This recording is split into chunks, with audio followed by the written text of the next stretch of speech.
This is a question on detachment. Can't the much emphasized teaching of detachment in Buddhism from sensory pleasures, sensuality, should we say, diminish one's capacity to engage fully with life?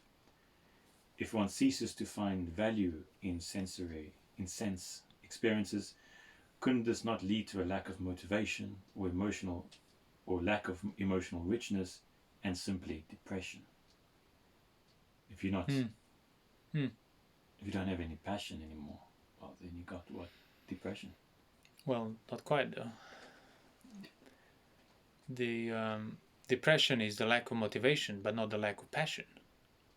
That's why you suffer, because you're trying to very passionately resist the mental state of depression that you find unpleasant. You're not unmoved by a depressed mind. You're very actively averse towards it, so you're very passionate. Yes, so the depressed person is very passionate. It is still passionate. Yeah, because that's why depression hurts. If they were not passionate, well, depression wouldn't hurt, which means they wouldn't be depressed. So lack of motivation is one thing, lack of passion is another thing. There's lack of motivation when you've succeeded. Exactly. There can be all sorts of reasons why you lack motivation. Yeah. Oversaturation can be one.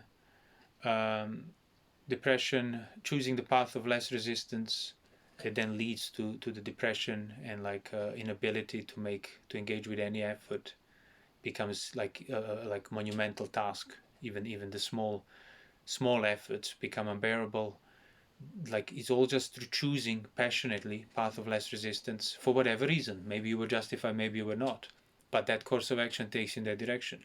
Or yes, you could lose motivation because you're truly dispassionate, and you would have fully understood cessation and the benefits of detachment and freedom that comes from it, but you were nowhere near passionate and nowhere near depressed, and certainly nowhere near choosing the path of less resistance, because you're not going to get to a state of dispassion taught in Buddhism if you keep choosing the path of less resistance internally. It's quite the opposite. It's going against the stream. So it's always choosing the path of higher resistance. Mm-hmm. So whatever your mind doesn't want to do, that's what you need to look into. Oh, keeping the precepts. No. Start justifying, rationalizing it. It's like, hold on, why? So that's how you train the mind. That's how you develop that whole Noble Eightfold Path and all the aspects that the Buddha talked about that then do result in factual dispassion. But even say in your ordinary life, you are dispassionate towards some things. You're not passionate towards everything all the time. It's just you don't recognize the value of that dispassion. You still measure everything through the lens of passion. Hence then the issue of depression and so on, because the passion's there, but there is no more effort or zeal to fulfill it, to provide for it. So then it's just the unfulfilled pain.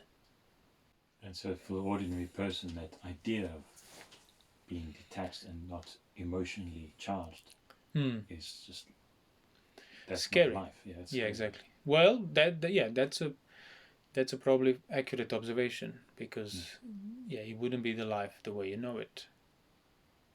So that's why people nobody will accidentally commit to this or on account of truly correctly commit to this practice, because it leads you against pretty much all your familiarity, and that's not pleasant. Only those who recognize the problem with life, the problem with passion, the problem with desires, the deep problem that really it's not optional whether you should solve it or not, then those people could muster enough determination and inspiration to keep swimming against the stream. They would understand that the greatest pleasure and release from burden and freedom comes from the true detachment. But see, that detachment needs to be cultivated on the level of your lifestyle and all those choices that we talk about, of renunciation and so on. It's not just like a mental exercise that having willingly engaged with acts, desires, cravings, intentions that lead to more attachment, that revolve around existing attachment, having not been keeping those choices in check, then just on top of it, practice detachment in regard to things that you are still very much connected to, that's just wishful thinking. That's just fantasy world. It's people basically that don't go against the stream, believe that they're practicing against the stream just to kind of appease the guilt of still flowing with the stream.